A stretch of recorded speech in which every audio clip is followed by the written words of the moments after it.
अस्सलाम वालेकुम नाजरीन, आप देख रहे हैं कैपिटल टीवी। प्रोग्राम का नाम है कैपिटल स्पेशल और मैं हूं कुंवर हस्साम हैदर। आज कैपिटल स्पेशल में हम बात करने जा रहे हैं पीटीआई अपनी अवामी राबता मुहिम का बाकायदा आगाज़ कर चुकी है। कल 0 पॉइंट से रैली का आगाज़ हुआ जो F9 पार्क पर इख्तिताम पजीर हुआ और कल ही इमरान खान साहब की जानिब से ऐलान किया गया था कि आज लियाकत बाग में एक बड़ा जो है वो अवामी इज्तिमा और एहतजाज होगा। इसी हवाले से आज लियाकत बाग में एक बड़ा जलसा देखने को मिला। इसी हवाले से आज 245 NA कराची में बाई इलेक्शंस भी हो रहे हैं जिसकी इस वक्त काउंटिंग का अमल जारी है। साथ ही साथ इमरान खान साहब ने कई सारी बातें आज की जिसमें पाकिस्तान कर्जों में डूबा हुआ है। इस हवाले से बात की कि पाकिस्तान में फॉरेन रेमिटेंसेस हमारे वक्त में 3.1 अरब डॉलर थी जो अब कम होकर 2.5 अरब डॉलर तक पहुंच चुकी हैं। इमरान खान साहब ने अपने chief of staff Shahbaz Gill के हवाले से भी बात की और साथ ही साथ इमरान खान साहब ने यह बात की कि हमारे दौर में जो बात की जाती है कि बहुत ज़्यादा महंगाई हुई थी तो अब महंगाई उससे 2 गुना ज़्यादा है। उन्होंने दालों की, घी की, चावल की और कई दूसरी अशिया खुरनोश की एग्जाम्पल्स भी कोट की जलसे के दौरान। इसी पर बात करेंगे आज और हमारे साथ जो लोग मौजूद हैं, हमारे मेहमान नौम हैं वो हैं नदीम कुरैशी साहब, पीटीआई को रिप्रेजेंट करते हैं, MPA हैं मुल्तान की PP 216 से। साथ ही हमारे साथ सैयदा नौशीन इफ्तिखार साहिबा होंगी नून लीग से और MNA हैं NA 75 सियालकोट से और इन्होंने अप्रैल 2021 में बाय इलेक्शंस जीता था NA की सीट 75 से। आपको बताएं कि डॉक्टर अरशद बोहरा साहब पाक सरजमीन पार्टी के वाइस चेयरमैन हैं, हमारे साथ मौजूद होंगे शो में। आप प्रोफेशनल इंजीनियर भी हैं, डॉक्टरेट की डिग्री आप रखते हैं और साथ ही साथ आप पॉलिटिशियन होने के बिजनेसमैन भी हैं। नाजरीन, अब सबसे पहले हम जाएंगे अरशद बोहरा साहब के पास, पाक सरजमीन पार्टी के वाइस चेयरमैन हैं। अरशद बोहरा साहब, welcome to the Capital TV. और बताइएगा कि 245 का इलेक्शन भी है, इमरान खान साहब अवामी राब्ता मुहिम का आज बाकायदा आगाज लियाकत बाग रावलपिंडी से कर चुके हैं। सबको ऑन बोर्ड लेके चलना होता है। मियां शहबाज शरीफ साहब जो है वो PMLN के वजीर आजम नहीं है, वो एक इत्तेहादी हुकूमत के वजीर आजम है। अगर इमरान खान ने कोई कानून तोड़ा है, कोई जुर्म किया है, आप चाहते हैं प्रोसिक्यूट हो, तो ये काम तो कानूनी तौर पे होना चाहिए ना, इसमें इत्तेहादियों से पूछने की क्या जरूरत?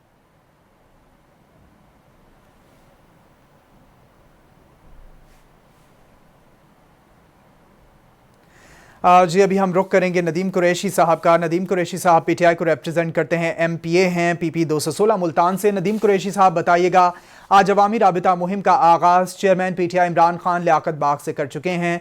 दूसरी जानिब कराची में साउथ में NA 245 का इलेक्शन भी चल रहा है, गिनती का अमल जारी है। किस तरह से देख रहे हैं आप सारी सूरत हाल को?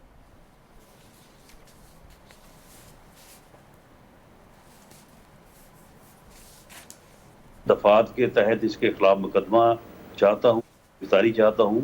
उसके लिए कैबिनेट की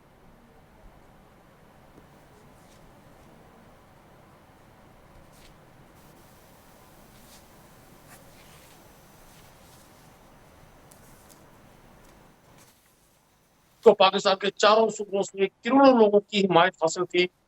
उसको एक साजिश के तहत उन लोगों ने अदम एतमाद लाकर, वो अदम एतमाद जिसको हम हमेशा ये कहते रहे कि इसके पीछे बहुत सारी ताकतें का फरमा थी, और वो लोग जो ये कहा करते थे कि वोट को इज्जत दो, वो लोग जो ये कहा करते थे कि जी पार्लियामान को मजबूत होना चाहिए, वो लोग जो ये कहा करते थे कि पाकिस्तान की अवाम ही ताकत का सचश्मा है, उन्होंने किस तरह से लोगों के जमीन खरीदे और एक ऐसी इंपोर्टेड हुकूमत को पाकिस्तान में मुसल्लत किया जिसने 4 माह में पाकिस्तान की उस मईशत को, उस इकोनॉमी को, पाकिस्तान की हुकूमतों पर, पाकिस्तान की इकोनॉमी पर लोगों के उस एतमाद को खत्म कर दिया जो कोविड जैसे बदतरीन फेज में ओवरसीज पाकिस्तानियों ने किया, और विद इन द पाकिस्तान लोगों का एतमाद बढ़ा।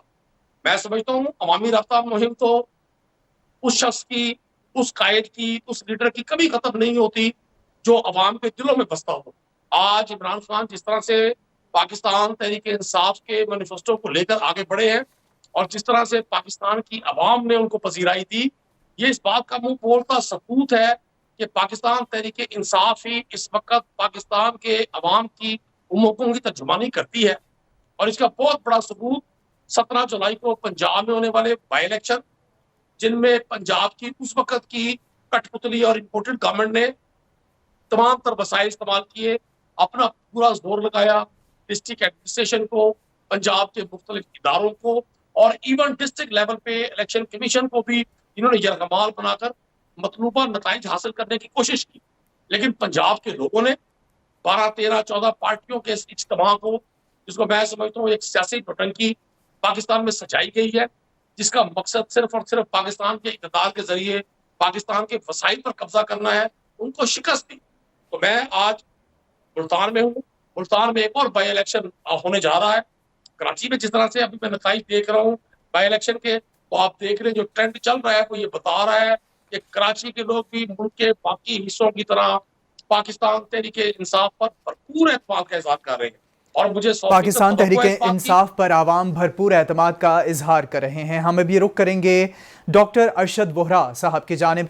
डॉक्टर साहब बताइएगा कि अभी ये कहा गया नदीम कुरैशी साहब की जानिब से कि ऐसे लीडर की अवामी राबता मुहिम कभी ख़त्म नहीं होगी, ये कहना है उनका। इमरान खान साहब की जानिब इशारा है और उन्होंने कहा कि इसका सबूत यह है कि 17 जुलाई को होने वाले पंजाब के बाई इलेक्शंस, जिसमें पाकिस्तान तहरीक इंसाफ ने वाज़े अक्सरियत हासिल की, 245 के इलेक्शन के हवाले से भी उनका यही कहना है कि अभी अक्सरियती जो आदात सामने आ रहे हैं वो PTI के हैं।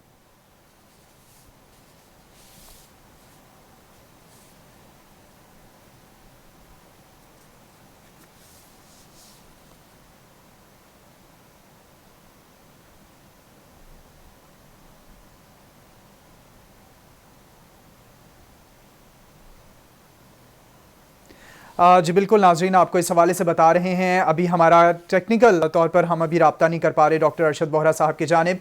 नदीम कुरैशी साहब से ही हम बात करेंगे, दोबारा से उनसे पूछेंगे। नदीम कुरैशी साहब, ये बता दीजिए कि आपने ये बात कही कि ऐसे लीडर की अवामी राबता मुहिम ख़त्म नहीं हो सकती।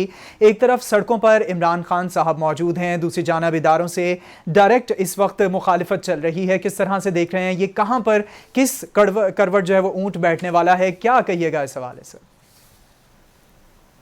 देखिए, किसी इदारे के साथ पाकिस्तान तहरीक इंसाफ की बतौर जमात, बतौर एक फिक्री जमात, बतौर अवाम की, पाकिस्तान की अवाम की सबसे बड़ी नुमाइंदा जमात हमारी किसी किस्म की ना मुखासमत है। पाकिस्तान तहरीक इंसाफ की लीडरशिप ने हमेशा इदारों का एहतराम किया।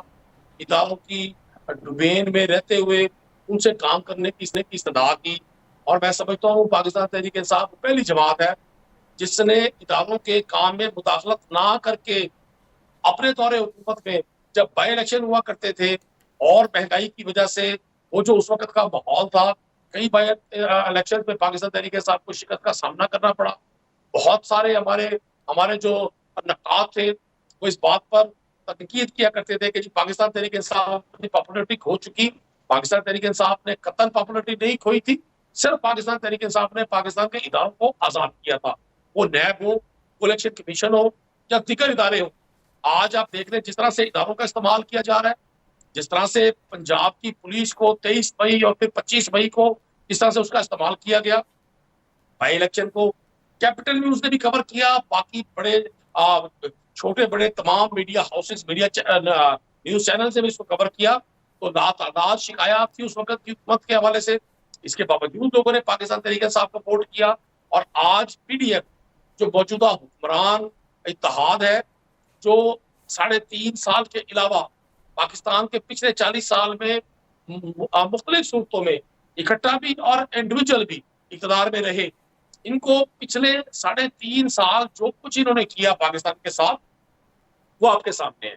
इन्हें जब अवामी हमायत हासिल ना हो सकी तो इन्होंने फिर उस असेंबली को, जिसको ये कहा करते थे ये तो सिलेक्टेड असेंबली है, पाकिस्तान की उन असेंबलीज को जिनके बारे में PDM की लीडरशिप कहा करती थी, ये तो आरओज के नतीजे में बनने वाली इंतखाबी असेंबली है, जिस असेंबली को हम नहीं मानते। और मौलाना फजलुर रहमान तो कहा करते थे इस नेशनल असेंबली में बैठना गुनाह कबीरा है। हालांकि उनको ये गुनाह कबीरा उनके साहबजादे और दीगर लोग हर रोज किया करते थे। उसी असेंबली के कुछ लोगों के जमीर खरीद के, उनको लोटे बनाकर, उनको हॉर्स ट्रेडिंग करके, उनको एक बार फिर छांगा मांगा से सिंध हाउस की सूरत में एक नई दास्तान दोहराकर हुकूमत बनाई। और फिर आपने देखा कि जब गिरती हुई अवामी मकबूलियत रहे, वो हुकूमत जो महंगाई खत्म करने के नाम पर वजूद में आई, वो हुकूमत जो 118 रुपए के पेट्रोल पे मरियम नवाज साहबा कहा करती थी मुझे रात नींद नहीं आई। मैं सोचती हूँ 118 रुपए का पेट्रोल डलवाने वाला आम पाकिस्तानी अपने बच्चों को रोटी कैसे खिलाएगा। तो मरियम नवाज साहबा से मैं पूछता हूँ अब उनको नीयत कैसे आती है, अब कौन सी स्लीपिंग पिल्स उन्होंने ली हुई है कि उनको नहीं, बड़ी नदीम सुकून कुरैशी की नींद साहब, इस बात पर तो मरियम नवाज साहिबा ने अभी भी कहा, जब पेट्रोल प्राइसेस अभी रिसेंटली बढ़ी, साथ नवाज शरीफ साहब की जानिब से भी बयान आया कि मैं बहुत बरहम हूं इस बात पे। आसिफ अली जरदारी ने भी इसकी मजम्मत की। तो क्या आसिफ अली जरदारी, नवाज शरीफ और मरियम नवाज की सुनी नहीं जा रही कि उनसे बगैर पूछे पेट्रोल की प्राइसेस बढ़ा दी जाती हैं, या इनको पूछा नहीं जा रहा किसी भी कोई डिसीजन लेते हुए? क्या सूरत हाल है? क्योंकि कंडेम करने के लिए स्टेटमेंट सामने आ जाती हैं, लेकिन अगर देखा जाए हकीकत बरअक्स है। कंवर साहब, ये सब एक ड्रामा है, ये सब एक थाली के चट्टे बट्टे हैं। इन्होंने पहले भी पाकिस्तान के इक़्तिदार पर जब भी ये विराजमान हुए, इन्होंने पाकिस्तान के वसाइल की जो लूटपाट की, उसकी दास्तानें आप भी जानते हैं, मैं भी जानता हूं, और मौरख भी लिखेगा। ये कैसे हो सकता है कि नवाज शरीफ साहब लंदन बैठकर पाकिस्तान की ब्यूरोक्रेसी में ट्रांसफर पोस्टिंग का जो हुक्म दे वो तो हो जाए। जिन लोगों को मरियम नवाज साहबा ने मिनिस्टर बनवाना था पंजाब की उस दौर में, जो उनकी कठपुतली हुकूमत आई और मरकज में, वो तो बन गए। और सिर्फ इनका आम आदमी के लिए, गरीब आदमी के लिए और रोजमर्रा पेट्रोल और बिजली इस्तेमाल करने वालों के लिए इनकी बात नहीं मानी जाती। ये एक ट्रोपी ड्रामा है। बुनियादी तौर पर हकीकत में पीडीएम अपनी गिरती हुई मकबूलियत से खौफजदा होकर एक तो ये तासुर देना चाहती है कि पाकिस्तान तहरीक इंसाफ का इदारों के साथ कोई टकराव है। इन्होंने ये माहौल क्रिएट किया, इन्होंने सोशल मीडिया पर फेक अकाउंट्स के जरिए डिफरेंट तरह का एक माहौल क्रिएट करने की कोशिश की। मैं समझता हूँ ये मौजूदा हुकूमत को इस बात का इदराक हो गया है कि अवाम में उनका जो जो जो लेवल था पॉपुलैरिटी का और कॉन्टेक्ट का, वो जीरो से भी नीचे चला गया। आज आप कराची का इंतखाब उठा के देख लें, जो ट्रेंड बता रहे हैं, मैं देख रहा हूँ स्क्रीन पर, कि कराची जहां पाकिस्तान तहरीक इंसाफ उस तरह से कंपेयर भी नहीं कर सकी, और लोगों को पता है कि पाकिस्तान तहरीक इंसाफ के जीतने वाले रुकन असम्बली ने असम्बली का हिस्सा नहीं बनना। हमारी जमात को इन असम्बली से रिजाइन कर चुकी। हम तो सिर्फ इंतखाब का हिस्सा सिर्फ इसलिए बन रहे हैं कि लोगों का ट्रेंड पाकिस्तान के उन मुख्तदर लोगों को दिखाया जाए जो इस हुकूमत की पुष्टपनाही कर रहे हैं, जो इस इम्पोर्टेड हुकूमत को किसी भी तरह से सहारा दिए खड़े हैं। तो मैं समझता हूं नदीम कुरैशी साहब, आपने ये बात की, तो मुझे बताइएगा कि मैं आपसे सवाल करना चाहता हूँ। आज इमरान खान साहब ने लियाकत बाग जलसे में ये बात कही है कि मैं पेट्रोल ख़रीदने के लिए, सस्ता पेट्रोल ख़रीदने के लिए रशिया गया था, रूस गया था। जब भारत अमेरिका का स्ट्रेटेजिक पार्टनर होकर 25 से 30 रुपये कम पेट्रोल दे सकता है तो हम क्यों नहीं दे सकते? इसी हवाले से उनका ये कहना था हमारी हुकूमत को हटाया गया। तो अब मौजूदा हुकूमत अगर आती है, उनका सिर्फ स्टेटमेंट्स तो आती हैं कंडेम करने की, लेकिन कोई अमली इकदाम नज़र नहीं आता। जबकि खान साहब के कहना है कि मैं अमली इकदाम करने गया था तो मुझे हटा दिया गया। अल्टीमेटली इमरान खान साहब का जो विजिट था, पाकिस्तान की स्टेट पॉलिसी थी। पाकिस्तान में तो हर इदारे का अपना एक रोल है, और मुझे पाकिस्तान के इदारों पर बड़ा प्राउड है। किसी फर्द से सियासत में भी और किसी और जगह पर भी इख्तिलाफ राय हो सकता है, लेकिन पाकिस्तान के इदारे, उनका फतवा नजर, उनका टारगेट पाकिस्तान का इस्तेहकाम होना चाहिए, और इस्तेहकाम है। इमरान खान साहब ने जो विजिट किया था, उसमें जिस तरह से रशिया में पाकिस्तान के प्राइम मिनिस्टर को जो पजीराई मिली, वो बुनियादी तौर पर हुकूमत पाकिस्तान और रियासत पाकिस्तान की इज्जत अफजाई थी। वो बतौर दुनिया में एक उभरती हुई ताकतवर और मजबूत कौम, पाकिस्तानी कौम की इज्जत अफजाई थी। और इमरान खान साहब बिल्कुल जो एग्रीमेंट्स करने जा रहे थे रशिया के साथ, वो पाकिस्तान को में इस बढ़ती हुई महंगाई के चैलेंजेस को बहुत हद तक कम कर सकते थे। इन चैलेंजेस को हम फेस कर सकते थे, और पाकिस्तान जो 25-30-40 साल से, और फिर खुसूस पीडीएम की मुख्तलिफ जमातों के हाथ जब से पाकिस्तान आया, आप जनरल जिया के बाद देखें जो हालात इस मुल्क में बने, पाकिस्तान की वो मईशत जो ग्रो कर रही थी अय्यूब दौर में, और फिर जनरल जिया के दौर में, और जुल्फिकार अली भुट्टो साहब के दौर में, उसका फिर क्या हाल किया गया 85 के बाद। और मुझे 100% यकीन है कि पाकिस्तान की आवाम शऊरी तौर पर अब इतनी मजबूत हो चुकी, शऊरी तौर पर वहां वो उन चीजों तक उनकी एक्सेस हो गई कि अब लोगों को ये बताने की जरूरत नहीं है कि कौन पाकिस्तान के लिए मुखलिस है और किसका जाती एजेंडा है।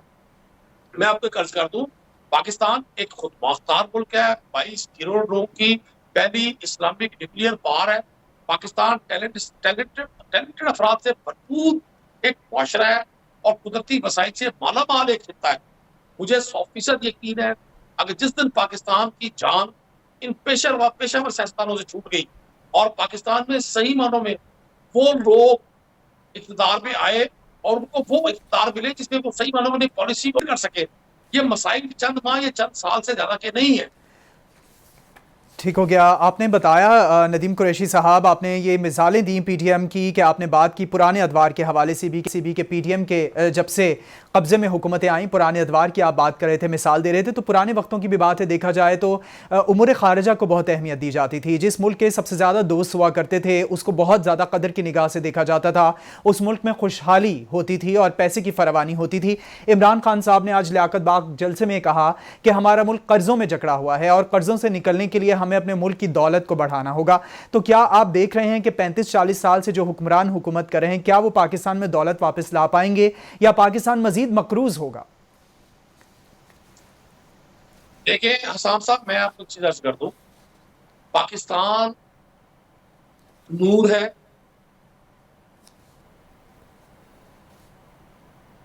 ऑप्टिमिस्टिक लोगों में शामिल हूं जिनको इस बात का 100% यकीन है कि इस मुल्क जो जुम्मतुल विदा को बना, कई लोग कहेंगे शायद ये जज्बाती सी बात है, लेकिन मेरी अपनी थॉट्स है, मेरा अपना नजरिया है। 27 रमजान मुबारक को बनने वाला ये मुल्क और मोहम्मद अली जिन्ना जैसे अजीम शख्स का, जो उस गुलाम मुल्क में जो उस वक्त हिंदुस्तान था, एक आजाद मिजाज का शख्स था, मजबूत आसाब का शख्स था, वो और उनकी टीम जिन्होंने स्ट्रगल किया और पाकिस्तान वहां से वजूद में आया, तो बहुत बड़े बड़े चैलेंजेस का सामना किया पाकिस्तान ने। इसमें कोई शक नहीं है कि हम जब तक अपने पांव पर खड़े नहीं होंगे और अपने पांव पर खड़े होने की कोशिश नहीं करेंगे, हमें हर रोज इस तरह के चैलेंजेस का सामना करना पड़ेगा। और मुझे तो एक आम पाकिस्तानी की हैसियत से, एक ग्रास रूट लेवल के पॉलिटिकल वर्कर की हैसियत से अब ये यकीन कामिल हो गया है कि पाकिस्तान के मसाइल का हल अब अवाम की हकीकी मानों में तर्जुमान हुकूमत के हाथ में है। ये जो इस वक्त ये जो नौसर, मैं क्या लफ्ज इस्तेमाल करूं, ये जो नौटंकी खटी हुई है, जो NRO 2 के ख्वाहिशमंद थे, जिनका बुनियादी मकसद अपने केसेस का खात्मा था, जिन्होंने पाकिस्तान में 3-3, 4-4 बार हुकूमत की। अब पीपल्स पार्टी पिछले 14 साल से सिंध में विराजमान है, हुकूमत उनके हाथ में है, और वो जो म्युनिसिपल सर्विसेज की बेसिक नीड्स है, म्युनिसिपल सर्विसेज जो कि हर शख्स का, हर आम शहरी का किसी मुल्क के बुनियादी हक है, वो भी देने से वो उसमें मफरूज है सिंध गवर्नमेंट। और इसी तरह से शहबाज शरीफ मुस्तकिल 10 साल पंजाब में रहे, 2008 से 13 तक, और उससे पहले भी 2 बार नवाज शरीफ रहे, पहले शहबाज शरीफ रहे। तो मैं समझता हूँ ये चीजें अब लोगों को समझ आ रही हैं। नदीम कुरैशी साहब, आपने ये बहुत अच्छी जो है वो बात बताई। ये बताइएगा कि अगर बात की जाए सब कॉन्टिनेंट की, बड़े सगीर की, तो बड़े सगीर में इस वक्त 3 मुल्क मौजूद हैं जो अंग्रेज़ साम्राज्य से आज़ाद हुए और इस वक्त बने। बांग्लादेश पाकिस्तान से 1971 में आज़ाद हुआ, लेकिन पाकिस्तान और भारत बने। आज अगर देखा जाए तो पाकिस्तान भारत से और बांग्लादेश से न सिर्फ मईशत में बल्कि हर तरह से पीछे है। तालीमी मैदान में, तरक्की में पाकिस्तान, GDP लेवल पाकिस्तान का बहुत कम है, पाकिस्तान का ग्रोथ लेवल इनसे कम है। किस तरह से देख रहे हैं? 3-3.5 साल आप लोगों की भी हुकूमत रही, क्या क्या इकदाम किए गए, आगे आप किस तरह से देख रहे हैं? देखिए, पाकिस्तान तहरीक इंसाफ की गवर्नमेंट जिन हालात में आई, आपको याद होना चाहिए कि पाकिस्तान 80 बिलियन 80 अरब मार्कअप दिया करता था उस जमाने में उन लोन्स पर, जिनको मैं समझता हूँ कि नॉन प्रॉफिटेबल प्रोजेक्ट्स के लिए वो लोन लिए गए। जिस मुल्क में साफ पानी ना हो पीने का, जिस मुल्क में हेल्थ सर्विसेज इस हद तक मफलूज हो कि जो गायनी के वार्ड्स है के बाहर खवातीन उनके बैठने के लिए बेंच ना हो और बिस्तर ना हो, बेड्स ना हो, और जिस मुल्क के हॉस्पिटल्स में इमरजेंसी जो ICUs है वो इंटरनेशनल स्टैंडर्ड से कहीं पीछे हो, जहाँ बुनियादी सहूलियात लोगों को महरूम हुआ, जहाँ चोलिस्तान और थर के लोग भूख प्यास से मरते हो, वहाँ ये सिर्फ और सिर्फ पोलिटिकल पॉइंट स्कोरी के लिए जो प्रोजेक्ट्स लाए गए पिछले 30-35 साल में, जिनसे सिर्फ ये तो हुआ कि लोगों को फिर नहीं नजर आया जी फलां शख्स ये काम कर रहा है। लेकिन मुझे 100% इस बात का इदराक भी है, और मैंने बतौर प्रेस असेंबली बहुत सारी चीजों को खुद भी वॉच किया कि ग्रास रूट लेवल पे काम करने की बजाय कॉस्मेटिक डेवलपमेंट की गई। मुझे 100% इस बात का यकीन भी है और यकीन कामिल है कि अगर इमरान खान साहब की गवर्नमेंट कंटिन्यू रहती तो हम शॉर्ट टर्म की बजाय लॉन्ग टर्म पॉलिसीज की तरफ जा रहे थे। खान साहब की हुकूमत को कोविड जैसी जिस वबा का सामना करना पड़ा पिछली 1 सेंचुरी में, पूरी दुनिया ने इस तरह का मंजर नहीं देखा। इसके बावजूद उस मईशत को जो डूबती मईशत थी, जब 2018 में हमें हुकूमत मिली, मैं रुकन असेंबली हूँ पंजाब में, पंजाब 80 बिलियन का डिफॉल्ट करा था सूबा, 80 बिलियन की डेफिसिट था सूबे में। इसके बावजूद इमरान खान साहब ने, पंजाब हुकूमत ने, उस्मान बुज़दार साहब की हुकूमत ने कोशिश की, और कोविड जैसी वबा जिसने पूरी दुनिया की इकोनॉमीज को हिला के रख दिया, इमरान खान की गवर्नमेंट ने, उस दौरान पाकिस्तान वो दुनिया का पहला मुल्क था जहाँ नॉर्मल लाइफ बहाल हुई, जहाँ पनाह कहे बनाई, ग्रास रूट लेवल पर काम नहीं किया गया। हमारी हुकूमत रहती तो हम शॉर्ट टर्म से लॉन्ग टर्म पॉलिसीज की तरफ जा रहे थे। नदीम कुरैशी साहब, आप अपना पॉइंट ऑफ व्यू हमारे साथ शेयर कर रहे थे, हमारे साथ ही मौजूद रहिएगा। अभी हम रुख करेंगे डॉक्टर अरशद बोहरा साहब, पाक सरजमीन पार्टी से वाइस चेयरमैन हैं। डॉक्टर साहब बताइएगा, NA 245 गिनती का अमल जारी है, खान साहब राबता मुहिम का आगाज कर चुके हैं, किस तरह से देख रहे हैं सूरत हाल को? देखिए, सूरत हाल इस वक्त बिल्कुल क्लियर नजर आ रही है कि इस वक्त जो ट्रेंड है वो PTI जीत रही है, और मुत्तहदा कौमी मूवमेंट जिसको के 7-8 पार्टियां कर रही थी वो एक अच्छे मार्जिन से हार रही है। तो PTI का डेफिनेटली एक ट्रेंड चल रहा है। और मैं अभी सुन रहा था कुरैशी साहब को, तो मैं अगर आप सिर्फ 5 महीने 6 महीने पीछे चले जाएं और पाकिस्तान की हुकूमत के, तो 6 महीने पहले जो सूरत हाल थी उस सूरत हाल में क्या सब कुछ अच्छा था? आवाम क्या उस वक्त एक्सेप्ट कर रही थी इन तमाम बातों को? उस वक्त तो ट्रेंड ही डिफरेंट था। उस वक्त भी सूरत हाल जो थी वो सूरत हाल महंगाई अपने उरूज पर थी, कर्जों का बोझ जो है वो पाकिस्तान हिस्टोरिकली पाकिस्तान ने कभी कर्जे नहीं लिए थे जितने कर्जे के बोझ से पाकिस्तान दबा हुआ था। उसके बावजूद जो है समहाउ जो कुछ भी हुआ और पॉलिटिकल गिमिक होने के बाद इमरान साहब की हुकूमत चली गई और जो है PDM की हुकूमत आ गई। अब PDM की हुकूमत, जाहिर सी बात है, हमारे यहाँ ये होता है कि हर आने वाली हुकूमत जाने वाली हुकूमत पर इल्जाम लगाती है। तो इसी तरीके से जो है इन्होंने बड़ा क्लियरली इल्जाम लगा दिया कि अब जो है पिछला जितना भी था वो पहाड़ जो है वो पहले PTI पे गिरा, PTI ने जब हुकूमत में आई तो उन पे गिराया। तो ये एक ट्रेंड चल रहा है और इट्स वेरी अनफॉर्चुनेट कि इकोनॉमिकली पाकिस्तान को किसी ने अभी तक प्रॉपर विजन नहीं दिया, इकोनॉमिकली किसी ने स्टेबल नहीं किया पाकिस्तान को। और बहुत विद ऑल ड्यू रिस्पेक्ट, मैंने जो है इकोनॉमिकली पाकिस्तान को ग्रो करते हुए जब देखा है तो that was the period of Pervez Musharraf. 2002 से 2007 का जो उनका दौर था, उस दौर में जो पाकिस्तान में डॉलर की जो स्टेबिलिटी थी, 5 पैसे का फर्क नहीं आया। और जिस तरीके से हमारी एक्सपोर्ट ग्रो की, आज इवन इमरान खान साहब के दौर में भी जो एक्सपोर्ट की बात कर रहे थे कि एक्सपोर्ट की ग्रोथ हो रही है, अगर आप उन एक्सपोर्ट की ग्रोथ को आज से 20 साल पहले ले जाकर उसको इवेल्युएट करें कि उस वक्त डॉलर का जो है पाकिस्तानी रुपए के अगेंस्ट में क्या रेट था, तो आज आप यकीन करेंगे कि आपकी टेक्सटाइल की एक्सपोर्ट जो है वो डाउन हो रही है। टेक्सटाइल में आपने वैल्यू एडिशन क्या की है? आप आज भी $1 पर केजी की टेक्सटाइल की एक्सपोर्ट इस वक्त डाउन हो रही है और डाउनफॉल का शिकार है डॉलर की भी। आपकी डॉक्टर अरशद बोहरा साहब और नदीम कैपिटल स्पेशल इस वक्त हमारे साथ मौजूद हैं। डॉक्टर अरशद बोहरा साहब, नदीम कुरैशी साहब। हम रुख करेंगे doctor Arshad Bohra, vice chairman हैं पाक सरजमीन पार्टी से। डॉक्टर साहब, आपसे ब्रेक पर जाने से पहले बात हो रही थी, आपने कहा कि जो भी जमात आती है वो सारा मलबा पुराना जो है वो दूसरी जमात पर डाल देती है कि पुरानी हुकूमत के जानिब से ही सब कुछ किया गया, हमारा कोई कसूर नहीं है, बरी उस जिम्मा हो जाती हैं। तो क्या आपकी जमात या आप लोग कुछ ऐसा बिल जो है वो असेंबली में पेश करने जा रहे हैं, इस पर आप कोई काम कर रहे हैं कि ऐसा बिल मुतारिफ करवाया जाए जिससे कोई भी जमात किसी पर मलबा ना डाल सके, कोई भी जो भी कोई प्रोजेक्ट हो, जो भी कोई काम हो, वो प्योर स्टेट के लिए हो और वो मुबर्रा हो तमाम तर जमातों के आने जाने से? देखिए, हमारा जो है ना, हमारा मुल्क जो है वो एग्रो बेस्ड इंडस्ट्री है। हमारी जो मेन इकोनॉमी है दैट इज एग्रीकल्चर। हमारी 70% इकोनॉमी एग्रीकल्चर है। अगर हमें अपनी जिसको कि हमारी बेसिक बैकबोन है टेक्सटाइल इंडस्ट्री, उसी में ही हम अगर जो है, मैं ये समझता हूँ कि तमाम वो मुल्क जो इंडिया हो गया, अमेरिका हो गया, चाइना हो गया, इन्होंने अपनी तरक्की की है तो टेक्सटाइल से की, और टेक्सटाइल में इन्होंने बैन किया है तमाम रॉ मटेरियल की एक्सपोर्ट्स को। हमने आज तक पाकिस्तान ने रॉ मटेरियल की एक्सपोर्ट्स को बैन नहीं किया। रॉ मटेरियल की एक्सपोर्ट से मेरी मुराद हो जाती है in the form of cotton, in the form of yarn, in the form of fabric, ये चीजें जब तक हम बंद नहीं करेंगे और हम वैल्यू एडिशन में भी हमें जो है प्रोडक्ट आइडेंटिफिकेशन करनी होगी। हमें हमारा इस वक्त 90% एक्सपोर्ट जो है वो होम टेक्सटाइल्स है। हमने दूसरी मार्केट को एक्सप्लोर ही नहीं किया। अगर हम दूसरी मार्केट्स को एक्सप्लोर करेंगे और उस तरफ जाएंगे जिसकी कैपेबिलिटी हमारे पास है, जिस तरह बांग्लादेश ने किया। बांग्लादेश आज जो है वो होम टेक्सटाइल्स में नहीं है, बांग्लादेश टोटल गारमेंट में है। आज बांग्लादेश की एक्सपोर्ट देख लें, हमारी टेक्सटाइल एक्सपोर्ट से बहुत ज्यादा है। बांग्लादेश को आए हुए अरसा कितना हुआ है, बांग्लादेश की करेंसी हमसे डबल हो गई है।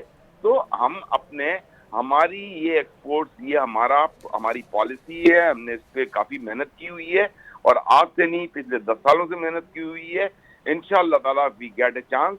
हम पाकिस्तान की सिर्फ टेक्सटाइल इकोनॉमी को केपेबल है कि 2 साल में $50 बिलियन पे लेके जाएं। डॉक्टर साहब ये बता दीजिए, आपने कहा कि हमारी 70% इकोनॉमी एग्रीकल्चर पर है और इसी हवाले से एग्रीकल्चरल हम प्रोडक्ट्स जो है वो प्रोड्यूस करते हैं, तो क्या ज़रूरत पड़ी हमें कि हम रॉ मटेरियल टेक्सटाइल का जो हमारी बैकबोन आप चाहते हैं कि बने, उसका रॉ मटेरियल जो है वो हम इम्पोर्ट करें, क्योंकि जब हम इम्पोर्ट करेंगे तो चीज़ें महंगी होंगी। मैंने एक्सपोर्ट कहा था कि हम अगर अपनी एक्सपोर्ट्स को बैन कर दें, हम अपने जो है वो ग्रे फैब्रिक जो हम बेचते हैं, हम यान जो बेचते हैं, हम फैब्रिक की फॉर्म में जो बेचते हैं, हम उस चीज को बैन करें और हम वैल्यू एडेड गारमेंट्स की तरफ जाएं, हम फैशन गारमेंट्स की तरफ जाएं। हम जो है ट्राउजर्स हो गए, इंस्ट्रूमेंटल जो है वो ड्रेसेस होते हैं, जैसे हॉस्पिटल के यूनिफॉर्म्स हैं, वर्कवेयर है, हम इस तरफ गए ही नहीं है। हम इस तरफ जब जाएंगे तो हमारी वैल्यू एडिशन ऑटोमेटिकली $1 to $30 पर केजी तक जा सकती है। लेकिन पीटीआई का तो डॉक्टर साहब ये कहना है कि उनके दौर में टेक्सटाइल जो इंडस्ट्री है वो बहुत ग्रो की है पिछले अदवार के मुकाबले में। आपको मैं फिर चैलेंज के साथ कहता हूं कि आप चाहे वो पीटीआई का दौर हो, चाहे वो आज का दौर हो, आप जो है आज से 25 साल पहले की एक्सपोर्ट जो है इन डॉलर और टेक्सटाइल ले लें, वो अगर आज के डॉलर के मुकाबले में अगर कम ना हो तो फिर हम मेरे ख्याल से जो कुछ भी कर रहे हैं हम सियासत फिर गलत कर रहे हैं और हम ये बात जो कर रहे हैं पाकिस्तान की इकोनॉमी के लिए, पाकिस्तान की बैकबोन के लिए, वो हम गलत कर रहे हैं। मैं आज भी कह रहा हूं आपको कि आपकी 20 साल पहले जो एक्सपोर्ट की टेक्सटाइल्स की, अगर in terms of dollar against rupee calculate करें तो that was much more than what we are exporting today.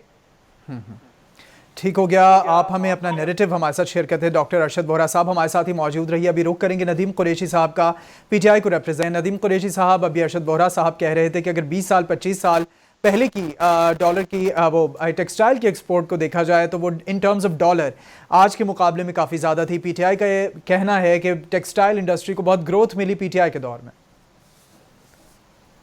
देखिए, जो पीटीआई के दौर में टेक्सटाइल इंडस्ट्री की ग्रोथ थी वो तो सबके सामने है।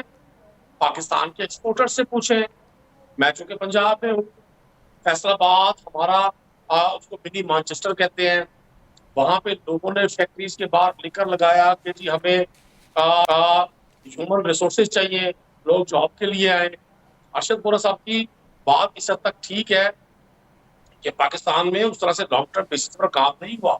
और मैं चूंकि खुद एग्रीकल्चर बैकग्राउंड से हूँ, मुझे जो मेरा तज्जिया है या मेरा तजर्बा है, पाकिस्तान में कभी भी एग्रीकल्चर को पाकिस्तान की इकोनॉमी के लिए फोकस नहीं किया गया। यहाँ जिस तरह से हमारा जो कॉटन जोन था, वहाँ पोलिटिकल ग्राउंड्स पर शुगर बेल्स इंस्टॉल करवा के पाकिस्तान की वो कॉटन बेल्स जिनकी तादाद एक जमाने में 1.5 करोड़ बेल्स हुआ करती थी, वो 40-45 लाख बेल्स पर आ गई और कोई पूछने वाला नहीं था। पाकिस्तान में जिस तरह से हर तरह का सॉइल मौजूद है, हर तरह का वेदर और क्लाइमेट मौजूद है, अगर हमारी एग्रीकल्चर हमारा फोकस होती, और मैं उन लोगों में शामिल हूँ जो आज भी इस बात का यकीन रखता है कि पाकिस्तान की इकोनॉमी की स्ट्रेंथन होने के लिए पाकिस्तान की एग्रीकल्चर को हर सूरत इंडस्ट्रियलाइज करना पड़ेगा। पाकिस्तान की एग्रीकल्चर को मॉडर्न और जदीद जो एग्रीकल्चर है उसके मुताबिक हमें ढालना पड़ेगा। पाकिस्तान तहरीक इंसाफ ने बड़े थोड़े से अरसे में जो कुछ किया उसकी मिसाल माजी में नहीं मिलती। हमने अपने कॉटन ग्रोथ को, व्हीट ग्रोथ को, मेज के ग्रोथ को ना सिर्फ सब्सिडाइज रेट पर उसको सीड बल्कि वो तमाम पेस्टिसाइड फर्टिलाइजर को प्रोवाइड किए। हमने पंजाब में कॉटन क्रॉप जोनिंग की, हमने पंजाब के 35,000 किलोमीटर इरिगेशन सिस्टम, जो दुनिया का सबसे बड़ा नहरी निजाम है, उसको अपग्रेड किया। क्योंकि बहुत सारी जगहों पर टेल पर पानी पहुंचाना ही बहुत बड़ा मसला होता है, और लोगों के लिए इलेक्ट्रिसिटी से, पेट्रोल से, डीजल से अब इरिगेशन करना कतन जो है ना कोई इकोनॉमिकल नहीं है। तो मैं समझता हूँ पाकिस्तान तहरीक इंसाफ ने एग्रीकल्चर पर भी, और एग्रीकल्चर के साथ ज़ाहिर अल्टीमेटली जब एग्रीकल्चर हमारा मजबूत होगा तो दुनिया भर में इस वक्त फूड क्राइसिस है, और पाकिस्तान फीड की प्रोडक्शन में, मिल्क की प्रोडक्शन में, राइस की प्रोडक्शन में पाकिस्तान बड़ा मकाम रखता था।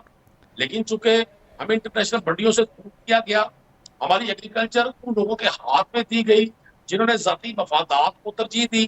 किसी शख्स का टारगेट ये नहीं था कि पाकिस्तान की एग्रीकल्चर स्ट्रेंथन हो। जहां रियल एस्टेट के हाथ में वो एरियाज दिए गए जो मैंगो क्वींस थे। पाकिस्तान का मैंगो दुनिया भर में जब एक्सपोर्ट हुआ करता था, उसका एक अपनी एक मार्केट थी। पाकिस्तान के राइस की अपनी मार्केट थी। और हम माजी के में ना भी जाए, मैं फ्यूचर के लिए भी सजेस्ट करूंगा, और मुझे 100% यकीन है कि जिन लाइंस पर पाकिस्तान तहरीक इंसाफ की गवर्नमेंट उस वक्त काम कर रही थी, अगर वो पॉलिसीज कंटिन्यू रखी जाती, अगर उनको सियासी तासुब की भेंट ना चढ़ाया जाता, तो आने वाले चंद सालों में पाकिस्तान ना सिर्फ हाइब्रिड सीड में मुतफिल हो सकता था, बल्कि पाकिस्तान अपनी लोकल नीड के साथ साथ फूड नीड्स के साथ साथ हम एक्सपोर्ट की तरफ भी बढ़ सकते थे। हम एक्सपोर्ट की तरफ बढ़ सकते थे। नदीम कुरैशी साहब, ये बता दीजिएगा कि पीटीआई का ट्रेंड चल रहा है, पीटीआई जीत रही है, ऐसा कहना था डॉक्टर अरशद वोहरा साहब का। उन्होंने कहा कि पीडीएम के जो बैग्ड कैंडिडेट्स हैं वो इस वक्त हारते हुए नजर आ रहे हैं। इस पर क्या कहिएगा? ये NA 245 के हवाले से उनका कहना था। देखिए, मैं तो इसको बड़ा खुशाइन समझता हूँ। मैं पाकिस्तान तहरीक इंसाफ का हिस्सा हूँ। मुझे इस बात पर बड़ी खुशी है कि पाकिस्तानी कौम, जिसको एक हुजूम के तौर पे इस्तेमाल किया जाता रहा, डिफरेंट पॉलिटिकल पॉकेट्स बनाकर, कोई पॉकेट एमक्यूएम यूज कर रही है, किसी जगह पे एएनपी का कब्जा है, कुछ एरिया अपर पंजाब के PMLN के जेर तसल्लुत समझे जाते थे। पूरे मुल्क में बिला तफरीक, बिला तखसीस, बिला रंग व नस्ल, बिला इलाकाई किसी तासुब के लोगों को इस बात का यकीन हो गया कि इमरान खान वो वाहिद लीडर है, पाकिस्तान तहरीक इंसाफ वो वाहिद जमात है जो इन तमाम हालात को ना सिर्फ ठीक कर सकती है, बल्कि पाकिस्तान को बगैर किसी लीडरशिप के जाती एजेंडे के हम एक मजबूत और ताकतवर पाकिस्तान बना सकते हैं। पाकिस्तान तहरीक इंसाफ पाकिस्तान को ठीक कर सकती है, पाकिस्तान को एक मजबूत और बावकार मुल्क बना सकती है। ये कहना था नदीम कुरैशी साहब का, पीटीआई को रिप्रेजेंट करते हैं। साथ ही हमारे डॉक्टर अरशद वोहरा, पाक सरजमीन पार्टी से वाइस चेयरमैन, हमारे साथ मौजूद थे। आप दोनों अपना नैरेटिव शेयर कर रहे थे। आप दोनों की जानिब से कहा गया कि एग्रीकल्चर को मजबूत करने की ज़रूरत है, पाकिस्तान में ऐसे इस्लाहात लाने की ज़रूरत है जिससे हम खुद कफील हो सकें।